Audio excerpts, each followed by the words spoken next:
Captain, descent for flight 2081, roger, maintain visual separation, maintain 210. Maintain visual separation, maintain 210 knots, Frontier Flight 2081. Hello everyone, welcome to another video. Today we're looking at the FSiPanel scenario number 5. Spoiler alert, if you haven't flown this mission yet and you don't want to know what's happening and how to deal with this abnormal, well then fly the scenario yourself, and then if you struggle, have a look at my video and I will explain what is going on and what you need to do. If you've not heard of the FSiPanel yet, it's a fantastic tool working in prepared for many aircraft types and also in the Microsoft Flight Sim 2020. But today we're just going to have a specific look at the training scenario number 5.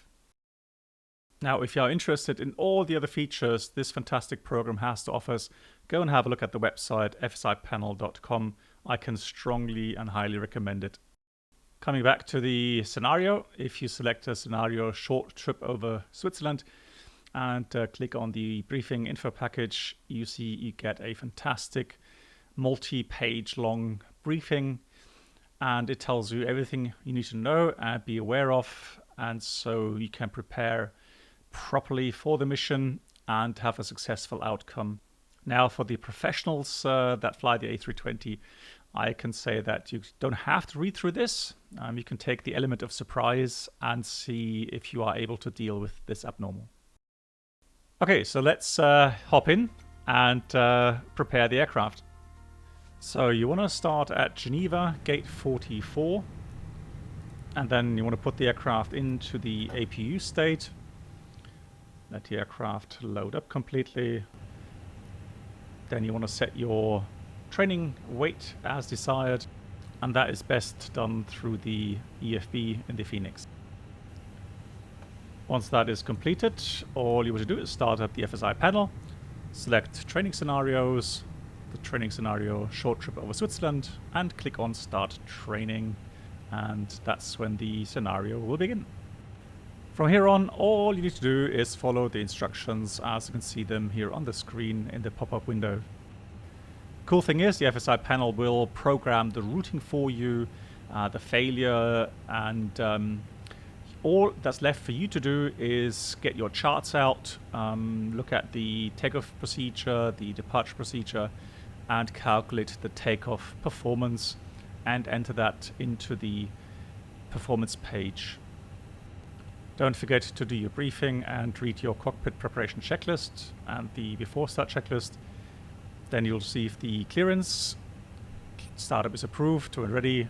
Taxi holding point 22 via outer and alpha, and already gives you the temperature and the wind. Don't forget to put in the init data regarding the weights and the fuel, and then do the items for the engine start, and normally start up your engines. Once that's completed and you have read the after start checklist, you will taxi out as instructed via the outer to the runway 22.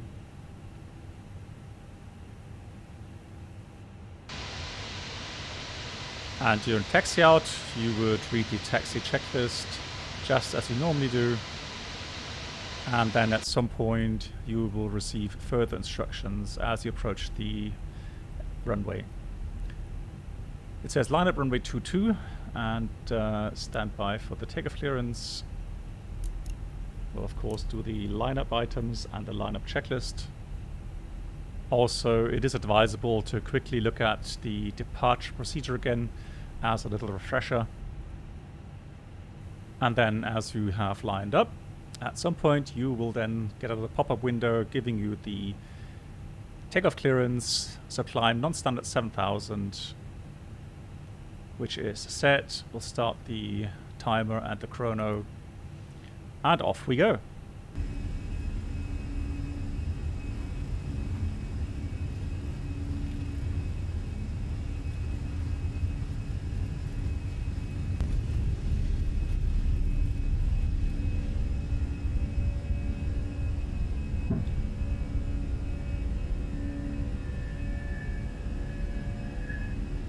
The climb out is pretty much standard From time to time you'll get a further climb clearance. And this is all completely normal ops, so do as you always do. Dial in the altitude into the flight control unit, climb out, speed up, clean up the aircraft, etc, etc.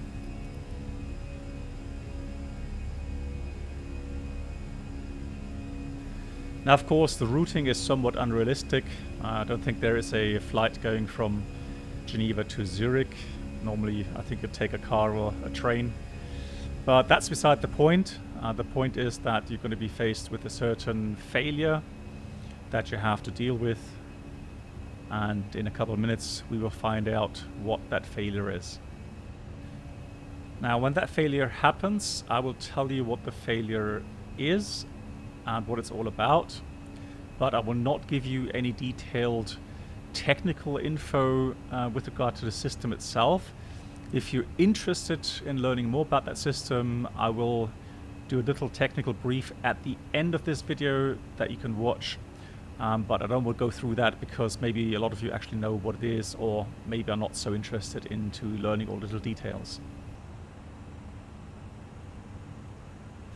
Now the failure itself will happen around about 25 to 20 miles prior to Foxtrot Romeo India. Now I do advise you to already enter the destination weather data and have a look at the minimums, and maybe have a look at the view approach speed and note that down somewhere just as a little helper for later on. Also don't forget to work out your landing distance requirements and make a decision on the required auto brake setting. Now, as you prepare for the approach, at some point the failure will happen. And what is going to happen is that the FMGC 1 and 2 will fail at the same time. So, you'll notice the failure will disconnect the autopilot and auto thrust. Your flight management system will only have the ATSU now available. And now you get a new instruction, enable RNAV as copied, and you are cleared to proceed direct to Foxtrot Romeo India. Now, as always, it's aviate, navigate, communicate, so check your flight law, and you can see it's still normal law. However, in order to navigate, we need to set some radios. And that is being done by the backup navigation tuning. And you can see that I have activated through the radio management panel. You can select the frequency, and also you can select a course. Switching that now to the VOR ROSE mode. Checking with the raw data indication where Foxtrot Romeo India is located. And then we'll turn towards it. We'll make sure that we are above safe altitudes.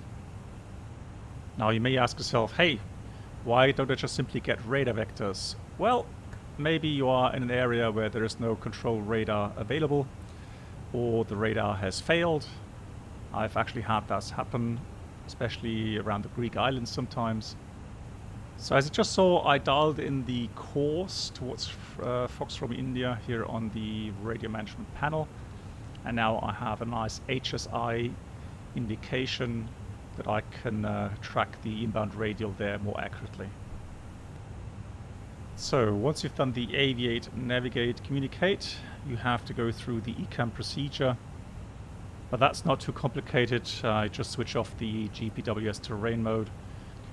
The rest isn't that complicated. The only thing that could cause issues for the general flight simulator is having to set the landing elevation manually. That is done via a rotary button on the overhead panel. And that may just take a couple of tries to get the approximate value of 1,500 feet. And then, just like in real life, you get some further clearance from ATC.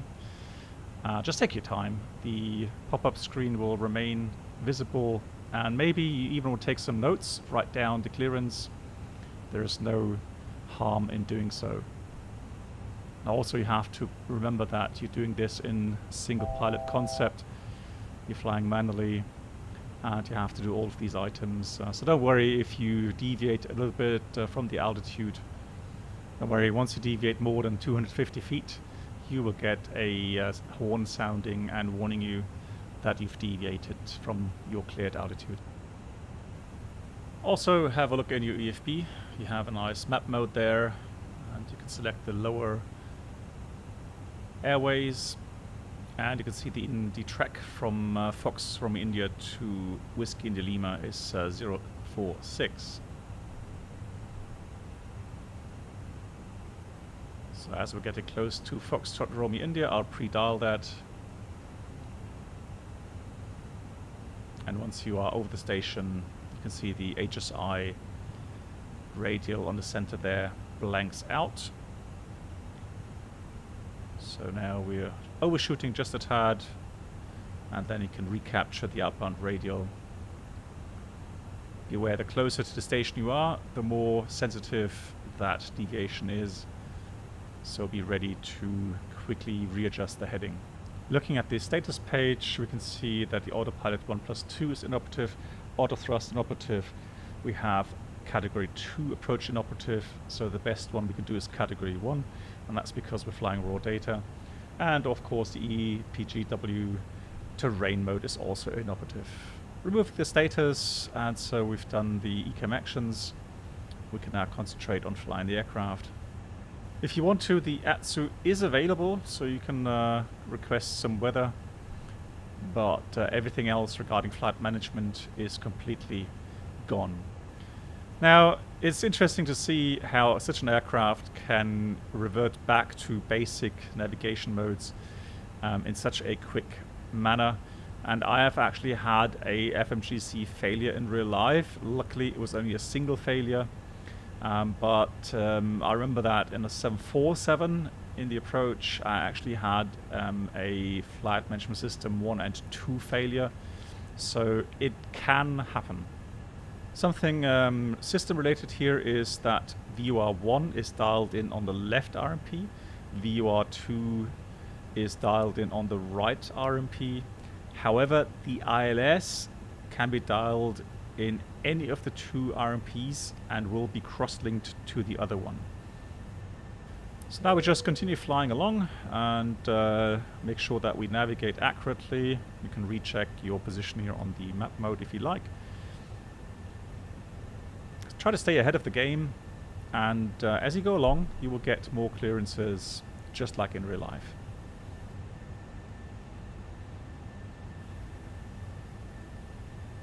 So here I'm already looking at the approach chart. We are expecting the ILS 28. Trying to look at the frequency, in this case for Kilo Lima Oscar. I'll dial that in since on the number 2 set I have Whiskey India Lima set. So I'm just checking the ILS frequencies are pre-tuned already on both sets with the correct frequency and the correct inbound course.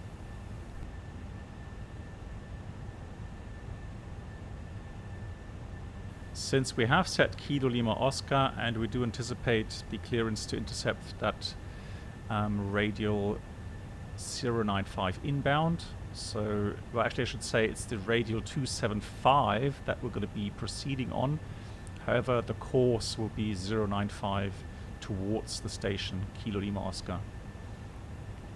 And here you can see that we are still south of that radial.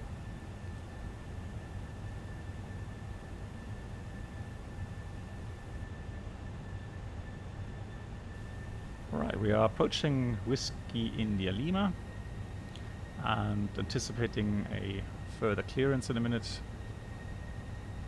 And here it is. So approaching Whiskey India Lima, continue on the Zulu 601 to Gipol, and we expect the ILS 28 via Kilo Lima Oscar VOR. So we are simply navigating now according to the clearance, according to the VOR radials. And that does mean, of course, that past Whiskey India Lima we have to turn left on a course of 013 to get to Gipol.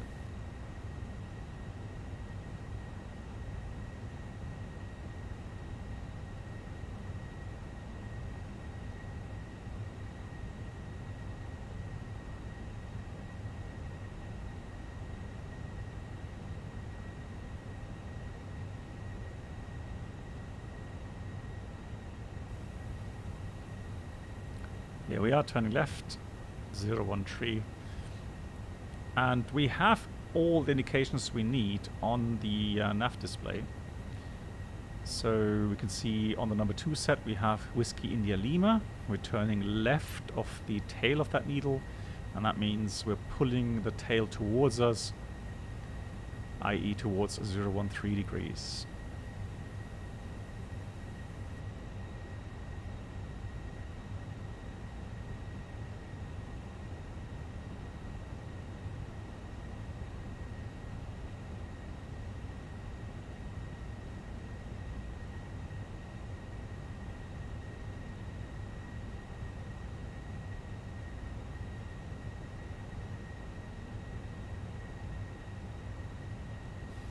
Okay, so now we have the radial 013, and we turned the track also for the aircraft to go onto 013, and now we just wait for further clearance.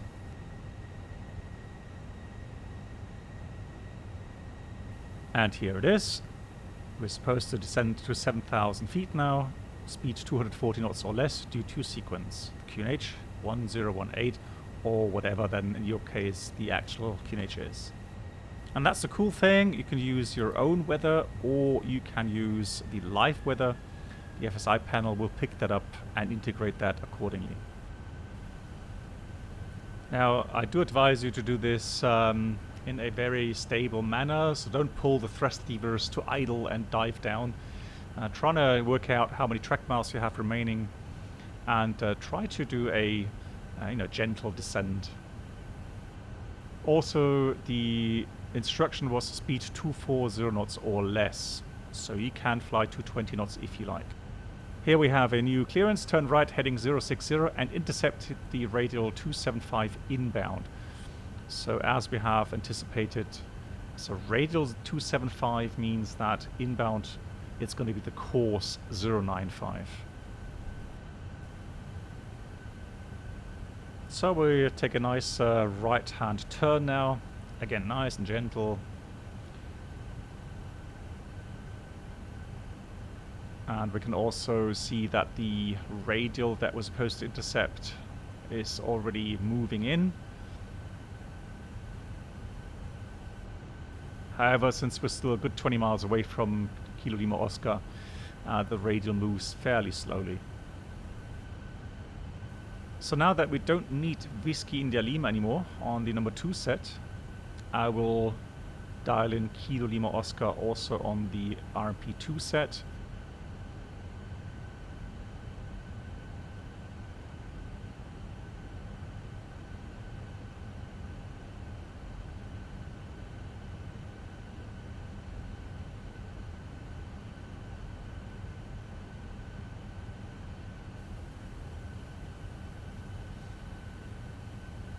And you can see the inbound radial, inbound course 095 is coming in very nicely.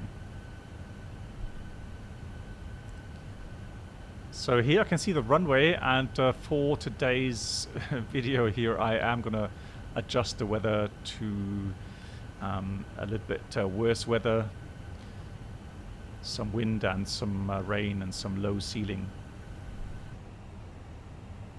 Here's another clearance, cleared the ILS 28 via Kilo Lima Oscar, maintained 7,000 due to traffic and the speed 200 knots or less.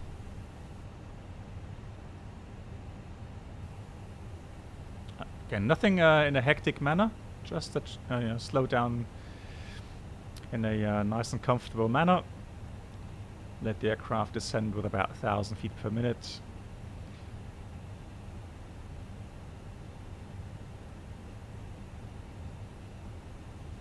I'm going to dial in the outbound course from Kilo Lima Oscar, which is 081 according to the chart.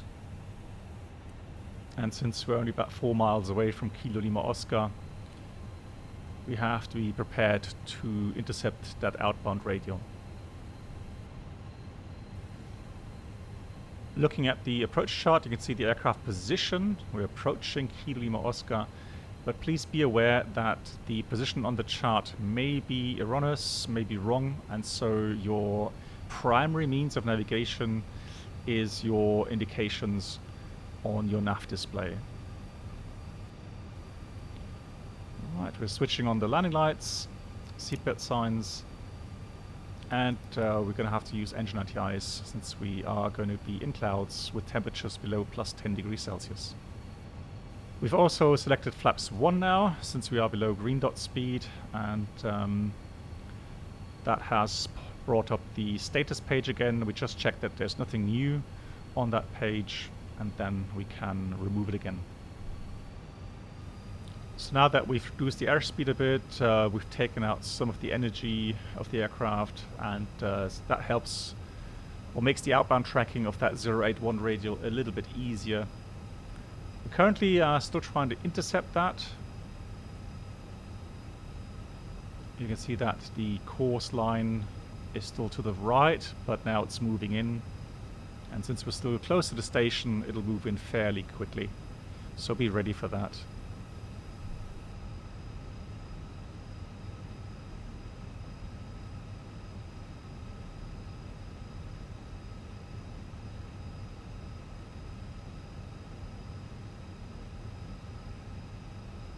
So we're just monitoring our path laterally and vertically. Make sure that we don't miss the inbound turn later on.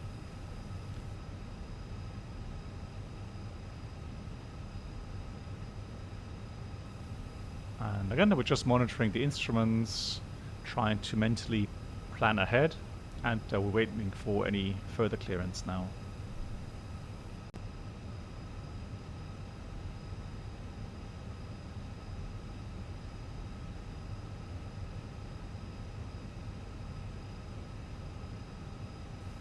Here's another clearance, descend 6,000, further descend as per profile.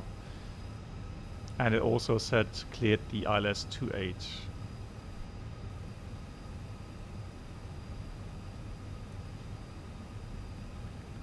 So we continue tracking the radial outbound, descend to 6,000 feet, QNH is set.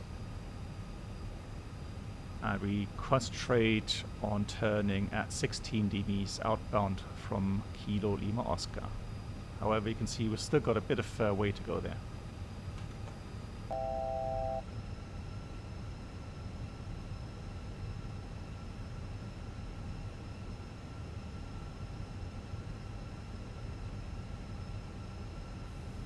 Since we have Kilo Lima Oscar with the outbound radial set on the number 2 set, I'll now dial in the ILS. And I'm going to do that actually the frequency on the VOR1 set. And the reason for this is that I have the ILS DME now indicating in the top, in the bottom left corner of the nav display.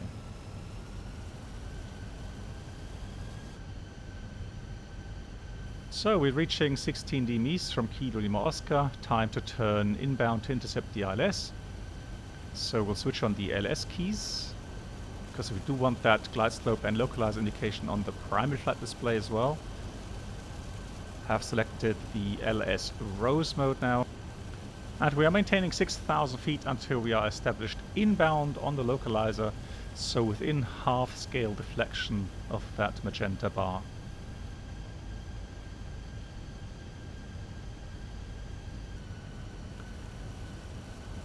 Okay, the localizer is now moving in, and as mentioned before, half scale deflection will now descend to 5,000 feet.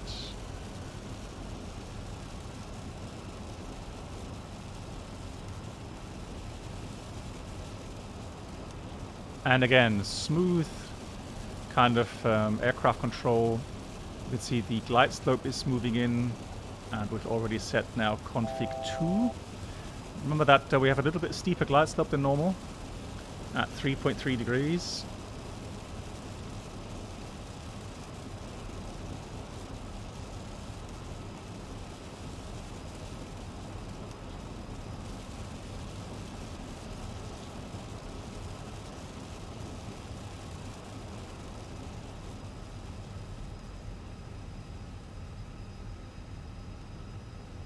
Now, just looking again at the missed approach procedure, just as a little recap.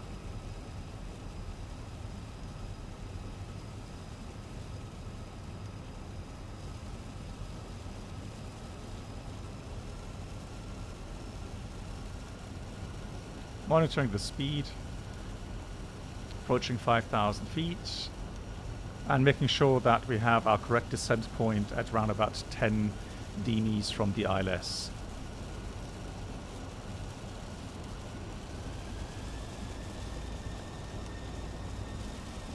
Now, since we are approaching the glide slope, let's lower the landing gear.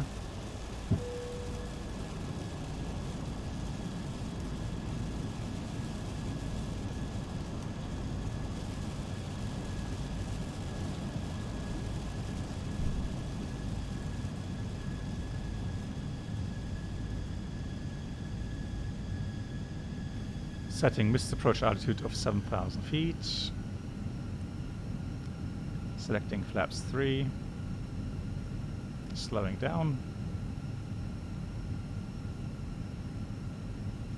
And going flaps 4 final configuration, arming the spoilers. And so now we can fully concentrate on flying this approach. Now always have a close look at the wind indication on the top left corner of your nav display.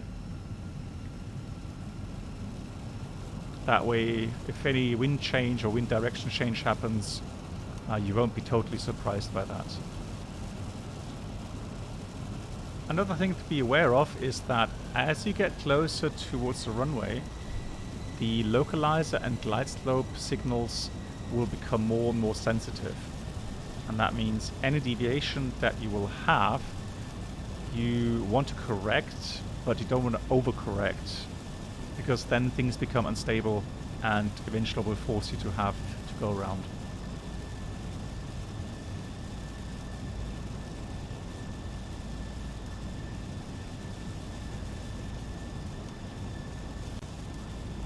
Here we go, clear to land runway 28, plan to vacate via Lima 7 or Lima 9 and the wind 240 at 6.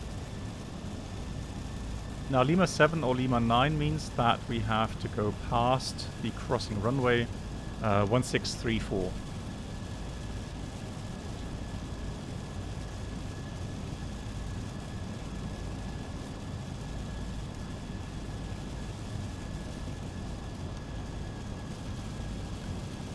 So now we're just hoping that we will get visual with the runway fairly soon, because once you're visual with the runway, that helps you, of course, with the tracking.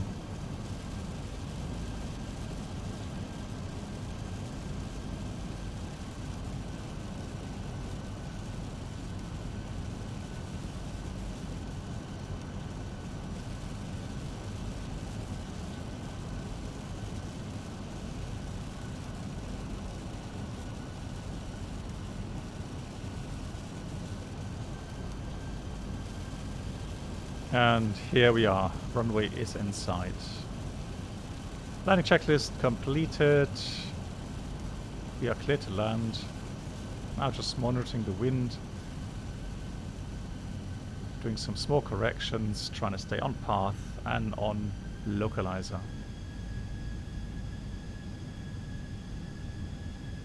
1,000. 1,000 is checked, we are stable.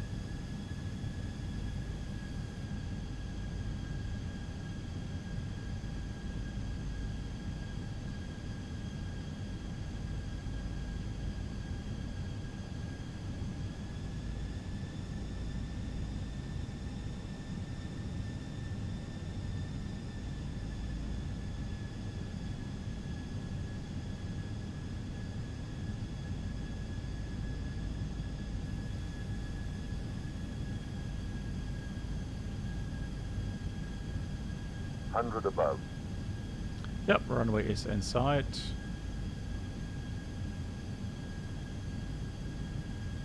Minimum. Continue. Yeah, the wind seems to be changing a little bit in direction from time to time.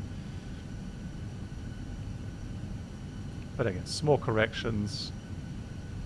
I think it's called small but timely corrections.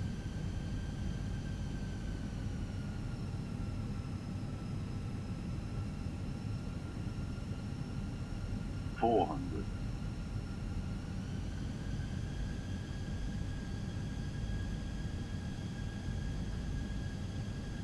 300.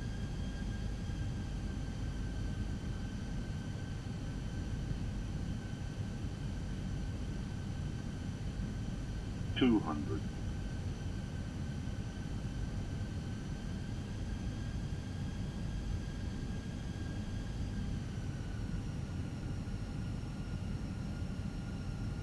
100.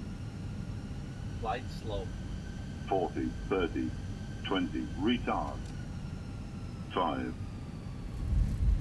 Just a little bit right center line, but good touchdown. Flare wasn't too long.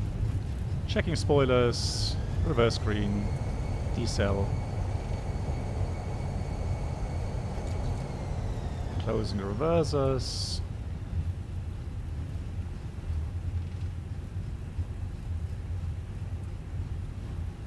Here's the crossing runway. So now looking for the next taxiway to vacate, which is Lima 7.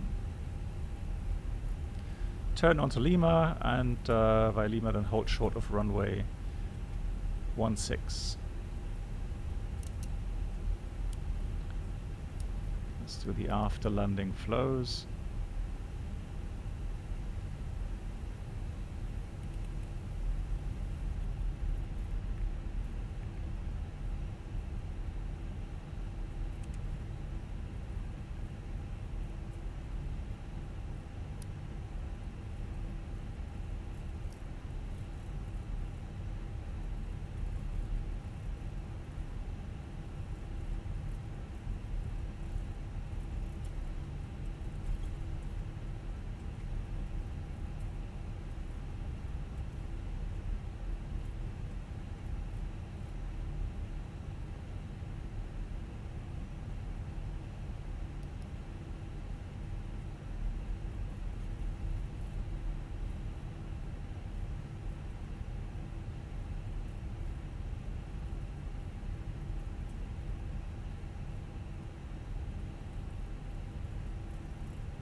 You can see the red signs there warning us that we're approaching runway 16.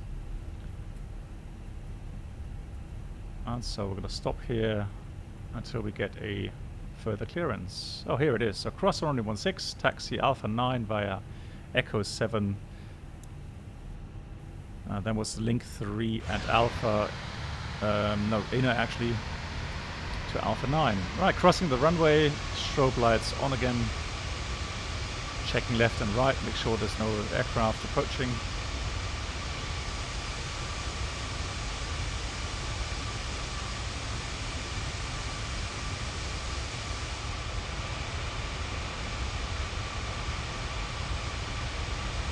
And the rest is fairly straightforward.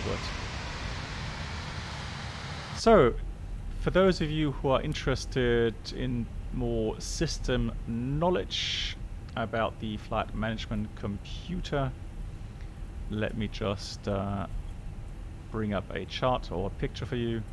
So basically each of the two FMGC is divided into two main parts, the flight management part and the flight guidance part. And the flight management part controls functions like the navigation and management of navigation radios, the flight planning, the prediction, optimization of the performance, and the display management, while the flight guidance part is responsible for the autopilot's command, the flight director commands, and the autothrust commands. Each of these computers has its own set of databases, and the individual database can be independently loaded into their respective FMGC or independently copied from the other. The navigation database contains standard navigation data, nav aids, waypoints, airways, and route information, holding patterns, airports, runways, procedures, company routes, and alternates. The airline updates this part every 28 days and is responsible for defining, acquiring, updating, loading, and using this data. The airline modifiable information, AMI, also described as the FM airline configuration file, contains things like airline policies, things like thrust reduction altitude, acceleration altitude, engine out acceleration altitude, performance factor, idle factor, Also the fuel policy values, so the fuel for the taxi, percentage of route reserves, maximum and minimum values of route reserve, etc. And of course the AOC functions customizations. The aircraft performance database includes engine model, aerodynamic model, performance model, and the airline cannot modify this database. Also the magnetic variation database will be included, and each FMGC contains elements stored by the flight crew that enable them to create pilot waypoints, pilot runways, pilot nav aids, and 5 routes. And there you can see you have 2 FMGCs, 1 and 2, flight management guidance computers, which are connected to the FCU, to the MCDUs, to the FADEC, and give out, of course, then signals to the nav display and the primary flight display.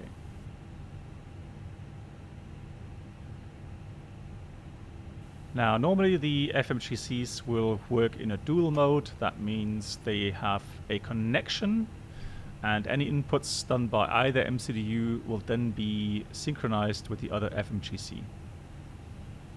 Should there be a problem with one of the FMGCs, be it the wrong database or a failure, computer failure, then the system will revert to what's called single mode.